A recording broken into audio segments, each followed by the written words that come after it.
So Joel Embiid look like he could be done in Philly. Sixers look like they're gonna move from him.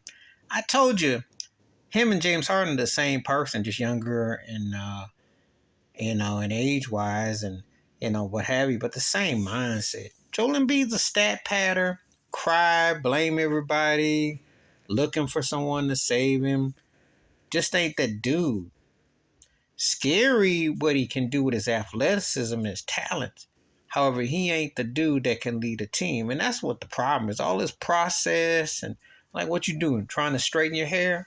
Because that's when I think of a process. I'm thinking Jackie Wilson or James Brown or Little Richard or something. I ain't thinking about, well, you in the NBA almost 10 years and you still talking about the process. I'm like, well, that's some 60s R&B vocal group like the Temptations or Delphonics or somebody.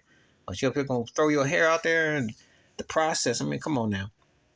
The problem is that he got over with coaches and the system because he, and he cried to get MVP and he cried to this and get that. But he can't handle the pressure. That's been the problem with him. When they play Boston, Boston has them pretty much figured out, beats them. So it's not like he just a one-trick pony. His postseasons ain't that memorable. This past postseason, James Harden saved the butt 2 times, and Maxey came out that 1 time. He was not that much of a factor. For all being a league MVP, and he should be claimed with Jokic and stuff, he's just getting ate up. He ain't going to make you think of Moses Malone. This is the thing about him. Because if you go in the last 40 years, after Moses Malone, he's the most important Sixer center, big there is. And you can make the case of his play when you go to Dr. J, Barkley, Iverson, to him. But, and oh God, if Joel Embiid had Allen Iverson's heart, like if he played with the way Allen Iverson, that guy would replace the Rocky Balboa statue out in Philadelphia if Joel Embiid played like that. But he don't. He don't. So yeah, they'd be better off trading him. I'm sure they get some good picks for him. But wherever he goes, he's got to ride somebody's coattail because he ain't the dude.